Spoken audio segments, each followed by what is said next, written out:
Sonu classes Bhojpuri भाषा में आप सभी को वेलकम है। आज हम लोग बिहार बोर्ड क्लास 10th के मैथ के प्रश्नावली 5.2 जो ईपी का सवाल है उसमें हम लोग तीसरा क्वेश्चन का पहला दूसरा बना चुके थे।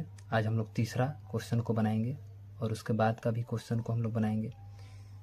वीडियो को अंत तक बने रहें, ज़्यादा से ज़्यादा वीडियो को शेयर करें, चैनल को सब्सक्राइब करें।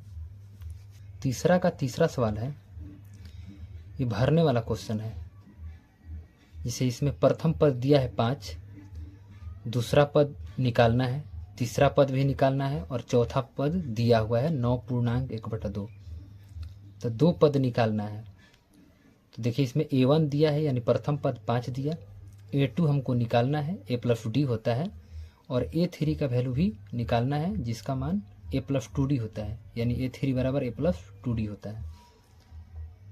A4 बराबर दिया है 9.1/2 यहाँ से, यानी A4 बराबर अगर हम लगाते हैं फिर फार्मूला तो A4 बराबर A+3D ये लग गया। A4 की जगह हम लिखेंगे 9.1/2, A1 की जगह 5 और 3D ऑलरेडी यहाँ पर है। अब यहाँ से हम आगे की क्रियाकलाप करेंगे तो यहाँ पर 5 + 3D यहाँ पर हो गया। अब पूर्णांक को हम यहाँ पर तोड़ दिए, 9 दूनी का 18 को 19/2। उसके बाद देखिए ये 3D हो गया 19/2 और ये इधर आएगा तो माइनस में हो जाएगा। 1 2 का लघुत्तम 2 हो गया, तब 5 दूनी के 10 यानी 19 में से 10 जाएगा, कुछ इस तरीक़ा से 19 में से 10 जाएगा तो ये 9 हो जाएगा। और यहाँ पर 3D ऑलरेडी यहाँ पर है तो 9 में यानी सीधा सीधी कटता है तो 9 में 3 से भाग किए तो 3 मर्त में गया, यानी D बराबर 3/2 हो गया। D बराबर 3/2, इसलिए अब हम सब निकाल लेंगे। A2 बराबर A+D निकालना था, A की जगह हम 5 रखेंगे और D की जगह हम 3/2 रखेंगे। 5 दूनी के 10 और 3 13, 13/2 आ गया। ये A2 का वैल्यू निकालना था और 13/2 को हम अगर हम भाग देंगे तो ये पूर्णांक पर टूट जाएगा, 6.1/2। यही हमारा आंसर आ रहा है जो यहाँ पर हम भर चुके हैं। और A3 बराबर A+2D हो गया क्योंकि A3 निकालना था।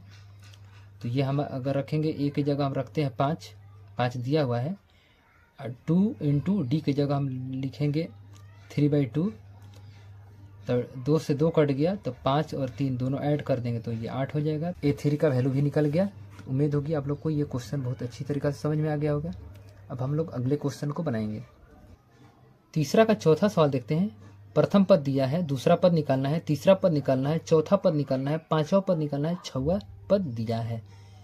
A1 बराबर -4 दिया, बाकी नहीं दिया है। A2, A3, A4 और A5 यहाँ तक नहीं दिया। A6 दिया है 6, इसी को हम पकड़ते हैं।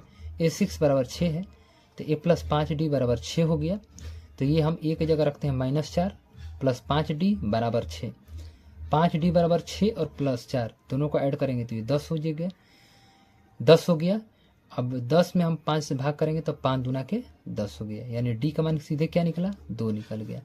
प्रथम पद भी हमारा निकल गया, -4 दिया हुआ है क्वेश्चन में।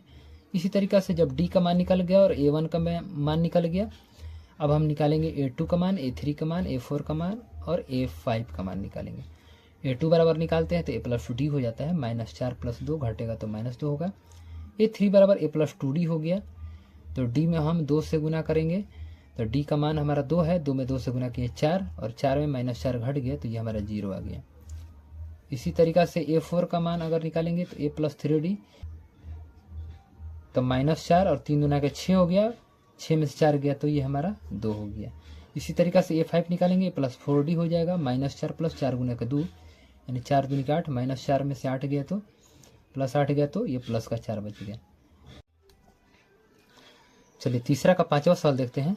अंतिम सवाल है, खाली स्थान है, A1 खाली स्थान है, A2 दिया है, A3 निकालना है, A4 निकालना है, A5 निकालना है और A6 दिया हुआ है। A1 निकालना है, A2 दिया है, उसके बाद A3, A4, A5 नहीं दिया है, A6 दिया है। तो हम यहाँ पर A2 और A6 से 2 समीकरण निकालते हैं। A2 से A2 बराबर 38 तो A+D बराबर 38 हो गया, A6 बराबर -22 है तो A+5D बराबर -22 हो गया। साइन को चेंज कर देंगे समीकरण 1 और समीकरण 2 में, साइन को चेंज करेंगे, A और A कट गया, 5D में से एगो D गया तो -4D हो गया और 38 और 22 हमारा 60 हो गया। 60 में 4 से भाग करेंगे 15 मर्त में गया, यानी माइनस इधर है तो इधर लग गया। D का मान निकल गया। अब डी का मान समीकरण 1 में 2 में किसी में भी रखेंगे तो हमारा यहाँ का वैल्यू ए का मान निकलेगा। तो डी का मान समीकरण 1 में रखें हम तो ए प्लस डी बराबर 38 हो गया। तो ए प्लस डी बराबर 38, ए प्लस डी की जगह -15 रख दिए, बराबर में 38 है। अब प्लस माइनस -15 हो गया, बराबर में 38, ये इधर आएगा बराबर की इधर, तो साइन चेंज कर देगा, यानी 15 और 38 जोड़ देंगे तो 53 हो जाएगा। यानी कहने का मतलब A1 का वैल्यू हमारा क्या निकला 53। A1 बराबर 53 निकल गया, A2 बराबर 38 था, तो A3 बराबर निकालेंगे तो A प्लस 2D, यानी D की जगह हम सीधे क्या रखेंगे, तो D का हमारा मान -15 आया था, तो -15 में 2 से गुना कर देंगे और 53 को घटा देंगे, तो ये हमारा 23 आएगा आंसर। A4 बराबर A प्लस 3D, यानी A1 की जगह 53 और 3 में D से गुना करेंगे तो -15 में 3 से गुना करेंगे तो 45, 53 में 45 घटेगा तो 8। A5 बराबर A प्लस 4D, यानी 53 प्लस 4 गुने -15, 15 चौके 60 माइनस का आ गया, और 60 और 53 दोनों जब घटेगा तो -7 आएगा। तो उम्मीद होगी ये क्वेश्चन जो हमने बनाया पूरी तरीक़ा से आप लोग को बहुत अच्छा तरीका समझ में आ गया होगा। अब हम लोग अगले वीडियो में और भी क्वेश्चन को बनाएंगे। तब तक धन्यवाद। ज़्यादा से ज़्यादा वीडियो को शेयर करें, चैनल को सब्सक्राइब करें। धन्यवाद।